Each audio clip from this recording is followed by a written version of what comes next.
Olá, meus irmãos, hoje é terça-feira e nós estamos meditando o evangelho que está em Marcos capítulo 8, de 14 a 21.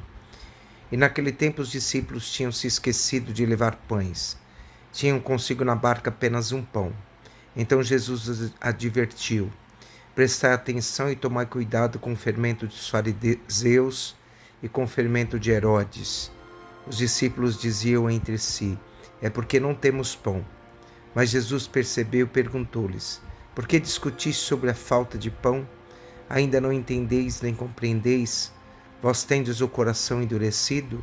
Tendo olhos não vedes e tendo ouvidos não ouvis? Não vos lembrais de quando reparti 5 pães para 5.000 pessoas? Quantos cestos vós recolhestes cheios de pedaços? Eles responderam: 12.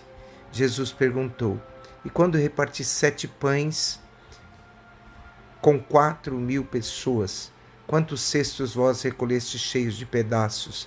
Eles responderam: 7. Jesus disse: e ainda não compreendeis? Bom, meus irmãos e minhas irmãs, a partir de um episódio hoje que nós vemos da falta de pão, Jesus vai falar sobre fazer um discurso. O fermento é um elemento pequeno, simples, humilde, mas ele tem uma capacidade de fazer fermentar para o bem e para o mal toda a massa da farinha de trigo. E ele trabalha silenciosamente, é imperceptível, mas o resultado é bem notável. Então, no Antigo Testamento, a festa da Páscoa, ela implicava, entre outras coisas, o rito de comer pães não fermentados. O fermento era considerado como sinal e causa de corrupção. E a Páscoa era a festa da novidade, era a festa da renúncia ao velho, da busca de um Deus que se renova e se revela novo. E no Novo Testamento, aprofunda este sentido de novidade, vê em Jesus o homem novo diante do homem velho. Na literatura judaica do passado, o fermento se aplicava frequentemente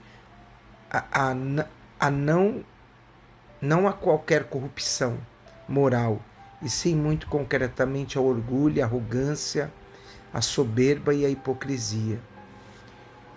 Jesus alerta então a todos os seus seguidores sobre o perigo do orgulho, da soberba.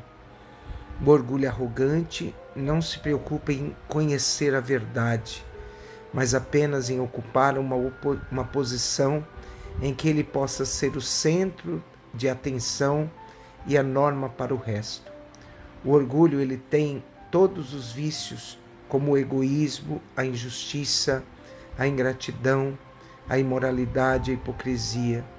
Normalmente, o orgulho, ele vai encontrar o abrigo nas pessoas desequilibradas ou de pouca personalidade. A arrogância é uma forma de não aceitar as próprias fraquezas e defeitos. O orgulho não se preocupa em conhecer a verdade, mas apenas em ocupar posição em que ele possa ser o centro e a norma. A hipocrisia é um fermento mau do qual o cristão deve se afastar. Uma hipocrisia gosta de simular virtudes, sentimentos nobres e boas qualidades, e não existe nele com o intuito de conquistar a estima dos outros e obter louvores. Ele julga seus atos a partir da aprovação dos outros e não a partir do valor moral e ético. A hipocrisia não tem consciência de que a dignidade da pessoa humana não consiste em parecer bom, e sim em ser bom. É preciso que estejamos conscientes de que somos criaturas dependentes da graça de Deus. Há fermentos e fermentos. Há bom fermento para crescer, amassa e converte em pão alimento básico. Jesus hoje fala do bom fermento que transforma a massa de trigo em pão saboroso. Mas o meu fermento estraga a massa e o pão já não será fonte de vida, mas será fonte de enfermidade, de morte. Jesus quer que todos os seus seguidores evitem o fermento dos fariseus, isto é, o orgulho, a arrogância, a soberba e a hipocrisia. Que hoje nós sejamos influenciados pelo próprio Deus, pelo próprio Jesus, para vivermos nossa obediência profunda à palavra de Deus, e que nós sejamos o fermento a ser exemplo na vida de todas as pessoas.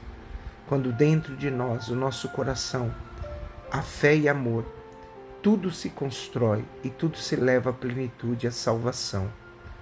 O amor nos torna mais simples, e a simplicidade é o contrário do narcisismo, do exibicionismo, da autossuficiência, da hipocrisia, da pretensão, da duplicidade, da complexidade. A simplicidade é a quietude, ela alegra. A simplicidade, ela vai gerar vida.